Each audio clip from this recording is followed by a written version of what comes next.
to the cloud. Okay, so today's topic, like I said, is about time management. But I think that everything that I've ever received from a time management perspective has been very prescriptive and has not actually worked for me. It's been like, just buy this planner, and I'm not a planner person. Or it's been like, time blocking, which is a technique that helps, and I'll talk about it a little bit today. But I think there's a lot of other factors that we have to consider in terms of the ways we energetically move through our days and the things that we say yes to. And so I really want to talk about that. And this is a topic that comes up a lot, I think, for all of us, because ultimately, no matter how much we like automate or optimize our business model or our systems inside of the way we work, there is just that one consistent constraint, which is there's only 24 hours in a day. And realistically, a lot of us don't want to be working for more than eight of those. Some of us, it might even be better to work less than that. I personally, I was like creating this session a little bit as a reminder to myself as well, because I've constantly battled with the feeling like there is not enough time in the day. And I have a lot of limiting beliefs in me around there's not enough time. I don't have enough, I've got too much on the plate. And I've worked really hard, particularly this past year, to try and reframe some of those things and be a little bit gentler with myself in terms of how much I say yes to, how much I add to my to-do list, and also in terms of deadlines. We've had a lot of talk lately on our team about your urgency is not my problem. And what I mean by that is if a client shows up and says, I need, in our instance, it's usually, I need a new brand and a website and also all of my social media. And could you have it done by June 1st? And I go, well, no, because the way we do things around here is our onboarding process takes 4 to 6 weeks. And, the strategy alone on something like that is going to take a while. And if you're showing up on my doorstep with that level of urgency and that plan and process doesn't work for you, we're not a fit. And also, typically, what I find is that when somebody's coming at you with that level of urgency, it's their poor planning that's the problem. It's not your poor planning. So I think that this is also something we don't need to be solving in an instant. But what we also need to recognize is that our, time management is like this thing that's always evolving. Like what we need inside of our lives or our businesses might change over time. What our clients might need will change over time depending on where we're at in the relationship or where we're at in the engagement. And so I've had to really work to try and think about time a lot more flexibly, because like I said, a lot of those more rigid models and time blocking based models didn't work for me because what I need on any given week is going to change. It's like in 4 weeks or 6 weeks, my schedule is going to have to change again because I've got 2 kids that are on summer break. And so what my workday has to look like has to evolve because I've got to be able to do pickup and drop off of those kids at different times. So that's why I think this topic is important. I'm not going to try and pretend that I know all the things. In fact, I would love it if you share some of the things that y'all know. This is the other reason why I think it's really important to talk about, particularly for women, especially for women who have worked in a corporate environment. I found that when I left a corporate environment and started my own company, this was the hardest thing for me to let go of. I would literally lose my shit on my family at like 8:45 every day when I worked at home because I needed to be in front of my laptop by 9, and I preferred really to be in front of it by 8:30. And it was, you would have thought I was like going to do surgery every day. Like I was so anxious if I wasn't in front of the computer from 9 to 5. And it was such a weird dichotomy because on one hand, I had like been all like, I want to start my own company because then I can have more flexibility and I can go to the kids' soccer game or whatever those things that I wanted to do. And yet for the first year and a half, I was in front of a computer for 9 to 5 and getting really mad at people if there was an interruption to that. And ultimately, like, this is one of the benefits if we're somebody who can control our own schedule is that we can build a schedule that works for us. But then also we have to do a little bit of maneuvering with the rest of the world that maybe still operates under this 9 to 5 paradigm. But if you look at all the data and the science, chances are we typically have a point of peak productivity. Like the best of us, it might be 4 hours out of every day. which is not 9 to 5, it could, for me, it's a morning thing. So I have this chunk in the morning that I really like to get stuff done. And I've shifted meetings more to the afternoon, because if I do meetings all morning long, my brain's a little bit mush, and I wasted kind of my peak productivity time. And then in the afternoon, if I have to do anything creative or strategic, like, good luck, it's not going to happen. And I also think, even if we don't, control our own schedule, it's important to think about how can you operate differently within those hours. So again, that kind of mindset of like, okay, if I know in the mornings I like to start a little slower and I like to focus a little bit more heads down, I don't like to have people come in the office or what have you, how could you shift the way that you operate in these hours in the day?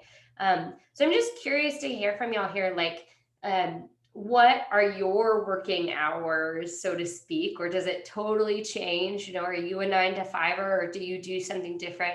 Like, Jamie, for you with your team in different time zones and stuff, what does that look like? Yeah. We, being a creative agency, we have the fortunate, ability to kind of make our own schedules, which is nice, but we all just kind of have a general, like, we all know when each other is working. So I actually it works better for my schedule to do like a 6 to 2, because with the kids and the shifting and all the things. And that like 6 to 8 o'clock, when it's still like getting sunny out a little bit, and like I'm just like on it, like getting stuff done, because there's no one bothering me. It's quiet outside, it's quiet in my house, or at least they're sort of quiet. Yeah. So, and that works really nicely for our team, because the UK people are like 6 hours ahead of us. So usually it's right about their lunchtime when I'm getting started, so we can get some stuff done there. But yeah, I think the hardest part for us is on the US side. There's 3 of us on the US team. And, Friday at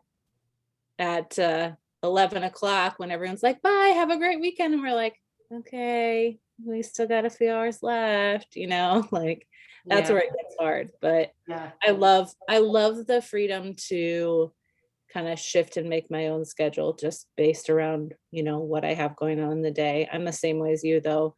Like, if I have meetings all morning, like, I may as well just be done for the day, because my brain is just fried. Just mush. Yeah. Yeah. I totally love the early morning if I can too, because it's like not as many people in your inbox, team's not chattering at you.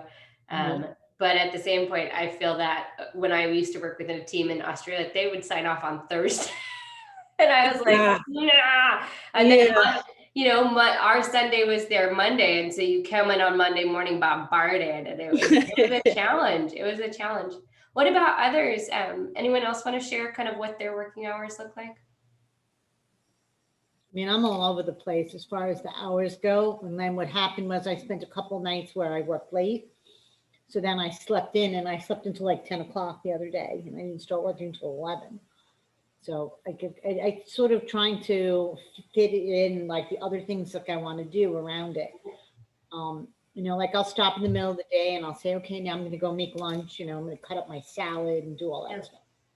So trying to kind of balance it out, especially like, we've only got a couple more heavy duty weeks to go. And then, hopefully after that, it'll lighten up a little bit, but yeah. And that's the thing too, right? So again, with that mentality of we have to always constantly flex, particularly in an industry like the one y'all are in, is like, there are seasons that are like, they're more intense seasons, right? But then the thought process or the hope is, you get outside of one of those seasons, and then, you let things lighten up, and maybe you don't work as hard or as much because you kind of did those hours, during that peak time frame. But especially, anything that's deadline driven, there's an extra little level of intensity there, no matter how many hours you're working in a day. So Michelle brought up something that I love. So thank you for segueing us, Michelle, here. So I said I wouldn't talk a ton about time blocking, but the big thing that I think is important about time blocking is to time block for things that are not just meetings. And so when I started, again, having my own company, I was very much like, it's going to be great. I'm going to work out every day. I'm going to meditate in the mornings. I'm going to eat lunch for an hour. It's going to be beautiful. Everything's going to be organic. It's going to be so flowy. And that was total bullshit. I would eat lunch at my desk, like literally this mat, which that is on my desk, is actually like this giant keyboard, which was a hilarious Amazon purchase. I thought it was going to be like this big, and it's like the longest mouse pad in the world.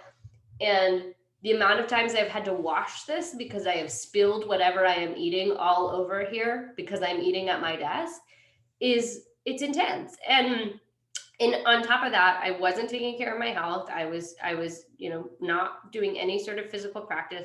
I was literally glued butt to seat for, 8-9 hours a day. And I was having a conversation yesterday with a woman I really, really love. Her name is Christy Vitale. And Christy is this amazing, holistic, like she's one of those goddess women who she just walks in the room and her aura just like takes up the space. And she's just so, all her work is around the body and the energy. And we had this conversation yesterday and I said, Christy, I'm trying to figure this out because I can feel that I am, more drained. And, I know the science is starting to catch up, but like, there's something about being on Zoom and being on these cameras and stuff that's energetically, it's harder on me. It's harder on my body and my brain than if I was just, working not on Zoom. And like, what is that about? And she said, the problem is we are literally not moving energy through the body. So whatever comes at us, whether it's the client's frustration or the workload or the stress, whatever, we're sitting so stagnant that all of that energy is getting like kind of trapped in our bodies. And especially when we're on Zoom, we're doing this thing where we're like trying to be really still. So like if we were giving a normal presentation, we might walk around the room and we might, use our hands more. But being on Zoom, especially if it's like 10 heads, we just kind of sit here like these little mannequins. And we're literally storing tension and energy in the body. And then on top of it, just to make matters even worse, there's all this studies coming out that we do this weird thing that is almost the equivalent of sleep apnea, where when we're tense on a computer, we literally stop breathing, like when we're like powering out an email and like, have that energy. And so we're not breathing, we're not moving, and we're trapping tension. And so what I've started to do is time block breaks in my day. Like I go for a walk and I've literally got a dog that comes to my office just so I can walk every day. That's how bad it was. I will talk about this more, but I make a point to have my meetings, have a little bit of space in between just so I can get up and get a new glass of water, get up and go pee, get up and have a snack, do something that literally just allows me to move so that I'm not sitting fixed all day long. And the only way this was possible is because I started blocking time for it. Because otherwise, particularly with us who use Calendly and scheduling tools, people would just schedule back to back to back, or my assistant would schedule back to back to back. There was no time in the day for it. And it wasn't that there wasn't time, it was that I had not made time. And so now I'll show you all, my calendar looks like a crazy person's calendar. So bear with me here for a second, but let's see. This is what my daily calendar looks like now. So you'll see in here, I work out, I meditate. I've got these see how all these meetings don't go up to the hour? Those are my moments to walk around. Here's my lunch. Here's my other time to meditate. Here's, my get shit done time. And so I'm breaking little bits of time into my day every day that I can so that I'm actually taking these breaks. So curious, does anybody use time blocking? Is it a strategy that helps people besides just me? Yeah, it generally works great until I realize I'm in charge of it and that I can fake it and not do the things it says to do, and then it all falls apart. So like probably once a quarter, or at the most once every 6 months, I have to delete it all and kind of like start fresh. So I trick my brain into like doing it again. Yeah. I mean, that's the biggest thing, is just because it's on the calendar, are you going to honor it? Or are you going to say, well, I could be meditating, but really I could answer 2 emails right now. Yeah, I fall in that camp. There's no perfection here. Also, for the record, for anyone who thinks I have a blissful morning medication, I did it this morning with my son sitting in my lap with like a pile of action figures and him like whispering said nothings to the action figures while I was attempting to meditate. So just, that's the real. But the other thing that has helped me with this, Megan, is I gave my calendar away. So anyone who's emailed me knows that there is a Lauren in my life. Lauren is my assistant. She's much better at scheduling than I am. And she has helped me be firmer in my boundaries. So the other thing that I am now instituting or trying to institute is that there are days where we meet with clients and there are days where I do work. And so Monday, Wednesday, Friday are now days that I take phone calls. Tuesday, Thursdays are days where I try my best to take no phone calls and just really focus on work. And those are the days where I feel my best, to be honest. Those are the days where I'm like, I got it all done. And I like can get my inbox down and all the things. But part of the way I've been able to do some of this is I don't allow myself to do any of the scheduling, because literally I will, you know, if I've got a block on my calendar, for example, for editing, and if I'm in control of my calendar, I'll be like, it's okay, client asking for that time slot, I'll give it to you. Or worse, I'll offer it myself and I will just go ahead and abandon my own time boundaries. And so it's much better if I instruct somebody, this is how I'd like my time to look, and this is how long I want meetings to be, and these are blah, blah, blah, blah, blah. And then it's her job to maintain that, because if I am the one controlling it, I do exactly what you're talking about, Meg. So it helps me to have somebody else help with it, which I realize is a luxury in itself. I know a lot of other people also use Calendly in a very specific way to kind of get that same effect, sort of thing. I deleted all the Calendly links except for like one or two that I knew worked great, and started setting them all up from scratch again so that I could buffer in that 15 minutes before, 15 minutes after. Don't let anybody book anything within 2 hours. Like really, like now that I know better what using that sort of an automated application looks like, going back and sort of setting boundaries in my standards and then recreating those things so I don't inadvertently send, you know, I found myself getting mad at people for using my Calendly link, and I'm like, not their fault, my fault. Yeah. And that's like it let them. Yeah. And we all, when it came out, we were like, this is the best thing since sliced bread, until we were all on back-to-back calls for every day of our entire life. Like it was, and it is, a tool like that is great, but it needs parameters on it, and it needs you to sit and reflect and say, like, when do I really want to be talking with people? I even know folks who use the functionality, and I'm not sure if it's Calendly or Acuity or one of the others, but, you know, Nio Carter-Gray talks a lot about, particularly if it's anything that's not a current client, but even with current clients, she does not let that booking just go on automatically. It has to be approved. And so that way there's a level of boundary and access, you know, that she's giving her clients, which is pretty firm. So I don't know, things to think about for sure. Second idea, this one was a big one for me. In my mind, there were two types of meetings. There was the hour-long meeting, and there was the 30-minute meeting. And again, you know what's great about those? You can stack them one on top of each other and fill a whole 8-hour day. And that means that you don't pee or breathe or move or eat or do anything. And I got this from Amy Vetter. She's actually going to come by and lead a session later in a couple months.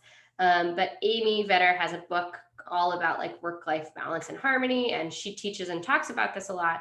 And it was just this minor trick. It's a 25-minute meeting. It's a 45-minute meeting. It's a 50-minute meeting. It's a 15-minute meeting. And suddenly when I made this change, I got back over like an hour of my day. And suddenly there was time to have a little bit of a longer lunch and to like go for a walk and to have a 15-minute meditation break.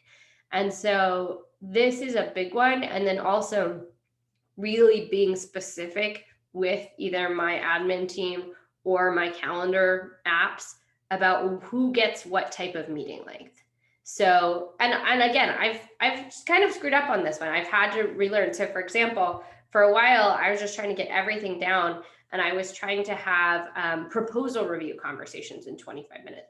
No, it's terrible. You just end up having 2 meetings. So that is a 50-minute meeting. And that gives us plenty of time to not just review the proposal, but have a conversation about it afterwards, because we lost some deals because we didn't have enough time to have that conversation. And then we're coming back to the client via email. And then the client was like, well, really, XYZ didn't work for me. And then we almost lost the deal simply because we hadn't given enough space. But other things, nice to get to know you calls, that's 15 minutes. Hi, nice to meet you. Great. What do you do? Cool. This is what I do. Lovely. Is there a way for us to collaborate? Do I know someone you need to know? Awesome. Okay. Have a nice day. Introduction call, if it's a prospect, like somebody I really think is going to do business with me, or an introduction with somebody who is coming from, you know, somebody who referred them our way, and it's like, you two should collaborate. That's a 25-minute call. But I've gotten really, really good and firm about what calls are for what, how long they are, and it's made a big, big difference. So is anybody else a practitioner of shorter meeting times?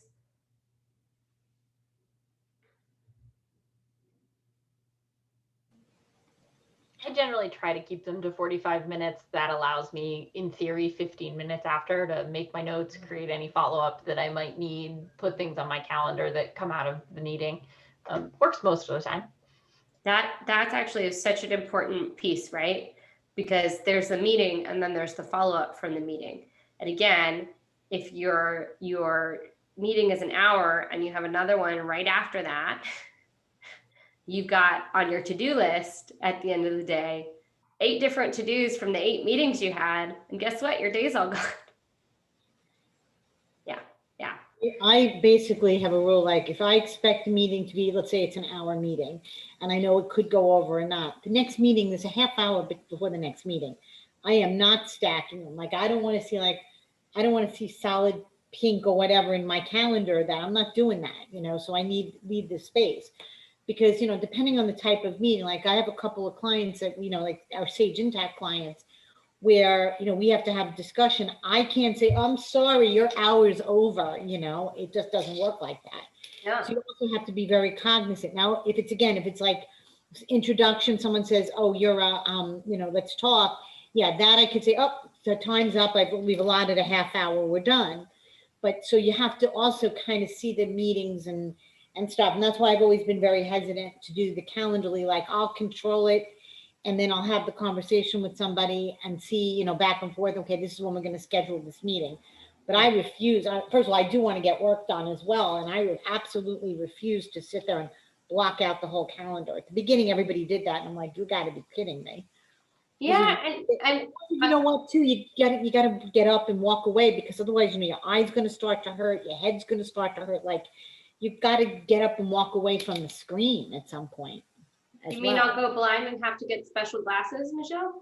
Yeah, maybe. But I mean, truthfully, like I read something the other day that said, you know, we're all so concerned about our kids' screen time, right?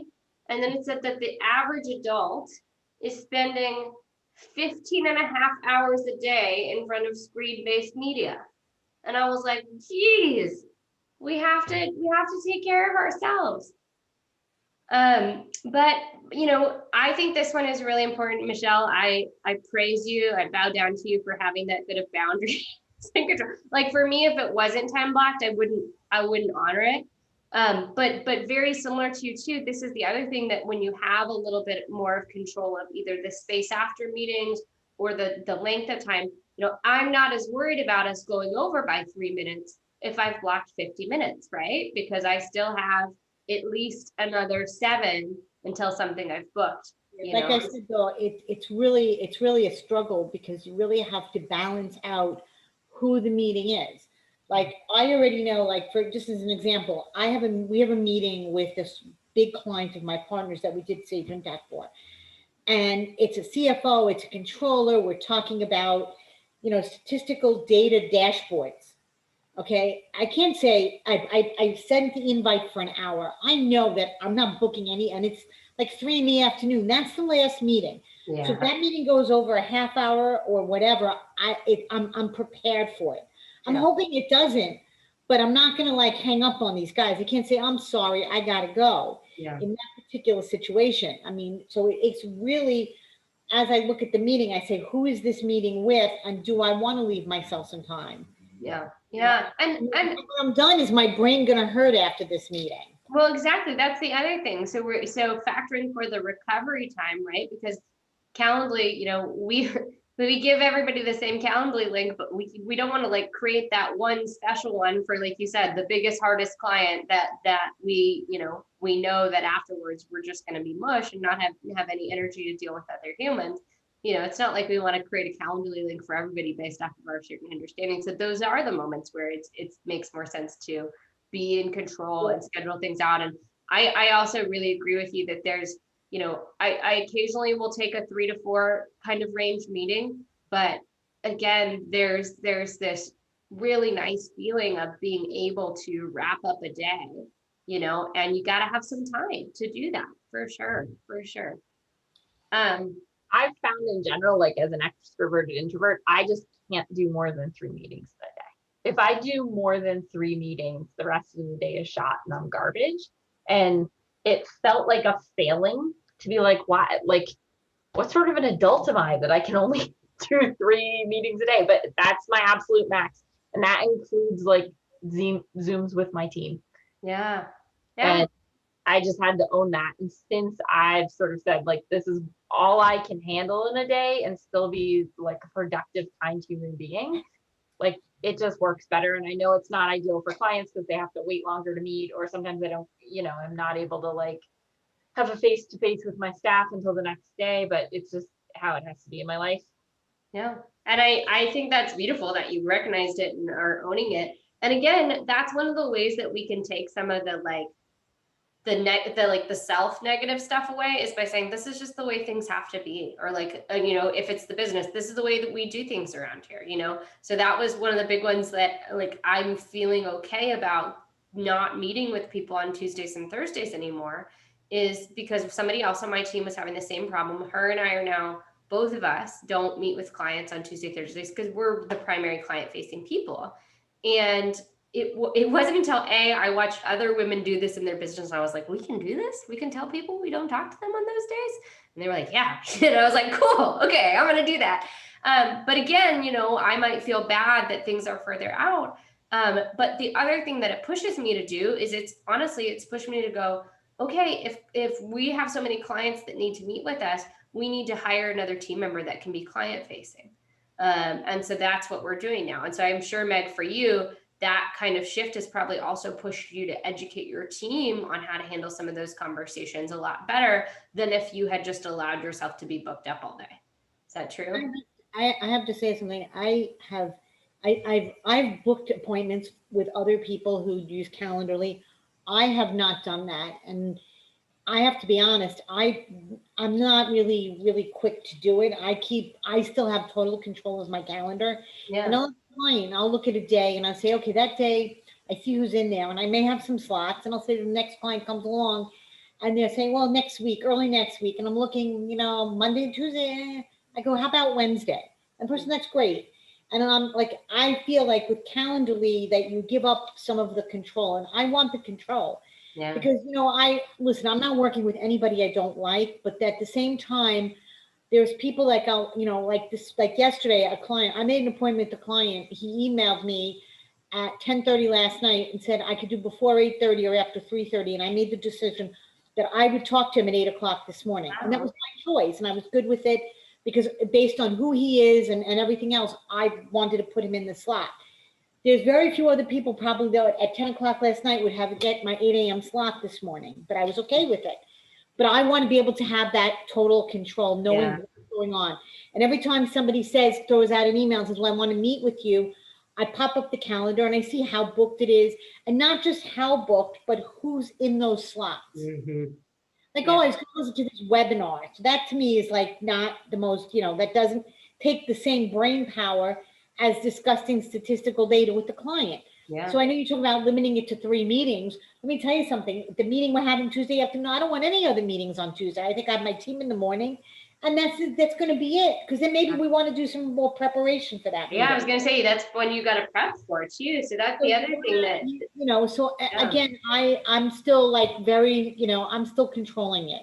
Yeah. And a lot of times, like and I'll make sure as soon as we make an appointment, it gets on the calendar. And I live and die by the calendar, but like, I don't want everybody else sticking their fingers in my calendar. Like, no, it's okay. It's my calendar. Yeah. Yeah. No, I love it. I love the difference. Yeah. The other thing that we've put in place is that if you're not existing paying clients get preference. They're on a contract, they've paid for the privilege of accessibility. But when we get, hey, I'd like to have a conversation with you, about XYZ, can you do a consult? Can you help me with this? That stuff is a minimum of 2 weeks out. Mm-hmm. And we make clear to them when we say, like, the earliest I can schedule you is 2 weeks out, even if we have time earlier than that. We prioritize clients that are on existing support contracts. And if you're interested in hearing what that might look like, I'm happy to have that conversation, but that's how that works. And so it's our scheduling parameters have almost become a sales tool of like, well, you can have more access if you want to give me, $250, $300 a month, and that guarantees you a 1 hour appointment and expedited service if you have a question. Otherwise, we'll fit you in when we can. It's a minimum of 2 weeks. And we got an inquiry about like a one-off project the other day. If it's not a recurring contractual thing, like you just want me to do this one big project, that's going to be really expensive because there's no recurring revenue to me. Yeah. And I was like, I emailed her. There was a conversation in December and I said, we have time in April. She emailed me now and she's like, okay, it's April. And I'm like, yeah, now we're booking for October. I can talk to you in October. Yeah. And that, and if you're not on a support contract, I might not be able to fit you in at all. Yeah. And you're not the only one to do this, right? So it's like, sometimes we have to take a page out of other business models, but you think about the number of apps where you pay for premium support, or you have to be in that certain tier to get 24/7 support or whatever that is. Like, I think that's a really smart way to again, remind clients, because I will say that when you do what Meg's talking about and somebody wants to work with you, but they can't do it for 2 weeks, guess what? They come to that meeting prepared. If they're not the right fit for you, they just won't take the meeting, and that's great. Bye. But they come to the meeting prepared. There's a level of gratitude. This has been a new one for me, but we've had this happen with multiple prospects, and I was, the team was like, is it okay if we can't, meet with them for a couple of weeks? And I was like, if they're right, like, let's just trust. They should have, thank you so much for your time. And like, those meetings were really on, and we just closed both of them, And so I think that's a really, really smart share, Meg. I love that. Okay, awesome. So I have three other ideas I want to share, just to make sure I'm giving you any ideas I have. And then I want to make sure we leave time for any additionals from you all. So I'm going to blaze through these real quick. So this third one I'm always reading articles. I know that I got this out of some productivity article. But it's this idea of eat the frog is like the mantra around it. And eat the frog basically means just start with the shittiest thing first. Start with what is the hardest, what is the thing that, you feel like you're going to procrastinate on, it's going to get pushed to the next day, or just the thing that feels most resistant. And the thought process is, if you can get that one thing done as soon as possible in your day, even if you don't get to everything else in your list, you got that one thing done. And so you'll feel like you accomplished something, particularly if it was the thing that was the heaviest lift to happen. And so this is a big change for me in terms of making sure that I have time early in my day to get that thing done. And I have noticed a big shift when I do this. So even if I'm looking at my to-do list for the day, I will look at it and I will go, what's the thing that I'm going to say, and I'll pull it right to the top. And I focus on that. And it leaves me feeling accomplished. And everything comparatively after that feels like a breeze. And so what I have noticed is, if I've got maybe a time block of 2 or 3 hours to get this thing done, and then I've got, this one big project that might take, an hour and a half, I'm able to get 3 or 4 other much smaller things done afterwards and feel like I'm nailing it, because of the fact that I've kind of prioritized the biggest thing first. And again, I'm a big fan of, if there is a big project like this that I know is going to take time, I have to time block it. So I have blocks in my day, which are called GSD. That's just time to get shit done. And it's really, really important to just consider this as a strategy that might help. Next one, Michelle knows this one because this one's kind of an anchor piece of some of our pricing for prosperity work, but I am a really big believer in thinking about like, what is your dream day? What is your dream week? And then making a point to try and align your calendar accordingly. Now, I recognize that this is highly aspirational in most senses. Every week is not the same. The workload is not the same, but I at least have a concept of what I am aiming for. And then because I outsource so much of my calendaring, that is what we use to shape my schedule. So I'm going to just show it, and I will share this if you all want in Slack afterwards. But my dream week actually used to have to be a dream month because my husband was a firefighter who worked every third day, which meant there was nothing recurring about my calendar whatsoever in terms of household commitments. But this was how I started, is I looked at all of the different things that I was doing on any given week and then gave it, an approximate number of hours and then blocked accordingly. Now, what you'll notice in this earlier iteration is that there's no breaks.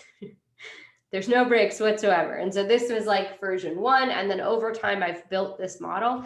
And similar to what Meg described, where she's like, I just had to scrap it and start all over. About twice a year or maybe once a quarter, I will scrap the dream week. I will build it again from scratch based off of, I want to be able to do a new fitness program, or this summer, I want to be done by 4 every day so I can be playing with my kids and be in the sun. And I will hand that to my assistant, and I will say, okay, our goal is to start getting the calendar to look and feel like this. And so that's just a model that's worked really well for me. But ultimately, the challenge, and you'll see it here, is that I would continually try and build this. And the number of hours I would be trying to jam into a 5-day work week would be like 50, 70. And slowly we got it down. But ultimately, my true dream week is a 4-day work week. My husband now only works Mondays through Thursdays. And especially during the summer, I want to be able to go on trips Friday, Saturday, Sunday. And so that is like my long-term aspirational goal, is to figure out, how do I say yes to the right things, no to the things that aren't a fit, and then build a dream calendar that allows for me to have that 4-day week. That's another idea. Aligning around energy is really important too. We've talked about this a little bit, especially with all of your shares. But this is asking yourself, when do you peak? When do you crash? When do you feel creative? When do you like to wrap up your day by? When do you need to feel like you're like heads down, kind of like what Meg's talking about, especially for us introverts who like just need to not be interrupted or have people bother us? Do certain days also carry certain energy for you? So for me, I have this thing that I do right now where I have what I call Manifestation Mondays, which is, at the start of the week, I'm really focused on what are the new things that we're bringing in the door for the business, because I'm so much of the sales energy. And so I have a block on my Monday where I look through all of our sales pipeline. I do any follow-ups with anybody, and I, do whatever I need to ensure that those deals are moving throughout the course of the week, whether that's checking in on a prospect or, seeing, if they've signed a proposal, or, making sure that, that we've got a meeting scheduled if we need to have a next conversation. So that's like where my Monday energy is a consistent thing. And then Fridays, I do a financial review every Friday. So I don't take meetings after noon on Friday. And I have a block in my calendar where, again, to feel good about the way the business works during the week, I look at how I'm doing against my sales goals, and I build proposals if I've got any to build. And I do something that makes me feel like, whoa, like I did business this week. Like we made money this week. Great. And again, that also helps me set up my intention for the next week as to what I might want to follow up on when I get into the office on Monday.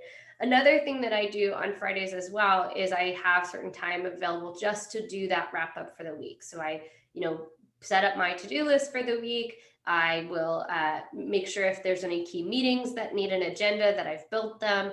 And I will also make sure that, my schedule mirrors any life stuff that's come up, right? I found out the kid has a practice. Okay, I might have to adjust that. So I do all that sort of stuff on Fridays. And then this is the most important one. We talk about this a lot in this group. I'm still really working on this. But part of the thing that we have to do to really have time management and time efficiency is to say no to certain things. And so I'm really working on this rule of if it's not a hell yes, it's a hell no. And that means if it's not a hell yes for me and also for my team, because ultimately I'm trying to get our team into a position where they can lead more on the client work. And so that means if it's not, a yes for us, we need to say no. And one of the things that's really helped me is being able to say, you know what, this isn't a fit for us, but I'd love to introduce you to insert some other woman here who's highly deserving of this work and opportunity and would be thrilled by it. And that makes me feel less bad. It's like the graceful no. And the other thing for me is outsourcing. So like we've done a lot of revenue this year off of working with contractors who are really, really talented in their areas, but don't necessarily want to work for our team full time, and also, have a very niche expertise. So, for example, as you all can imagine, we write a lot of content that's very accounting industry specific, and there might be a topic, for example, like a deep dive white paper on sales tax that no one on my team is qualified, but I have a very good contract copywriter that comes in on those projects, and she makes great money and we make great money, and everybody wins because we're not taking on all that work that's not really a fit for our team. And so I'm also a big believer in just outsourcing other things too. I outsource my accounting, I outsource the cleaning of my office, whatever I can take off of my plate. I see it as an opportunity to put work and money in the hands of other people. And that helps me feel okay about saying no, because I'm creating that other opportunity. So with that all said, in our last couple minutes here, what ideas or strategies have helped? And we've shared a lot today, but is there any other burning thoughts, ideas that have been quite helpful to you that you might offer this group?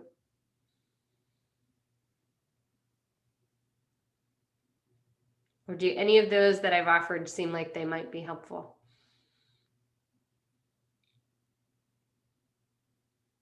Well, I'm definitely being better at saying no. I mean, someone says, and people start saying, well, can you take this on? And, and with that, desire to help everybody, you have to kind of push that aside and say, no, it's not a fit. And, so that's been the hardest for me. Mm-hmm.